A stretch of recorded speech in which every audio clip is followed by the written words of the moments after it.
লালমনিরহাটের আদিতমারীতে ক্লাস চলাকালীন সময়ে হঠাৎ আগুন লেগে ২টি শ্রেণীকক্ষ পুড়ে যাওয়ার ঘটনা ঘটেছে। তবে এতে কোনো হতাহতের খবর পাওয়া যায়নি। রোববার দুপুরে কেবি বালিকা বিদ্যালয় অ্যান্ড কলেজে এ অগ্নিকাণ্ডের ঘটনা ঘটে। পরে খবর পেয়ে ফায়ার সার্ভিসের কর্মীরা এসে আগুন নিয়ন্ত্রণে আনেন। আমি তখন থেকে বলতেছি, আমি ওখান থেকে চিল্লাই দিছিলাম। হাতিবান্ধা শাহ গরিবুল্লাহ স্কুলের পিছনে ৩০০ মিটার পূর্বে পাকা সড়কের সাথে নিরিবিলি পরিবেশে প্লট আকারে জমি বিক্রয় চলছে।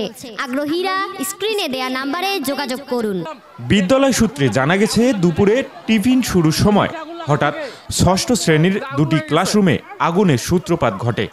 এ সময় ওই ২ শ্রেণীকক্ষে থাকা ১০টি ফ্যান, দরজা, জানালা সহ আসবাবপত্র পুড়ে গেছে। তবে আগুনের খবর পেয়ে আদিতমারী ফায়ার সার্ভিসের কর্মীরা এসে আগুন নিয়ন্ত্রণে আনেন।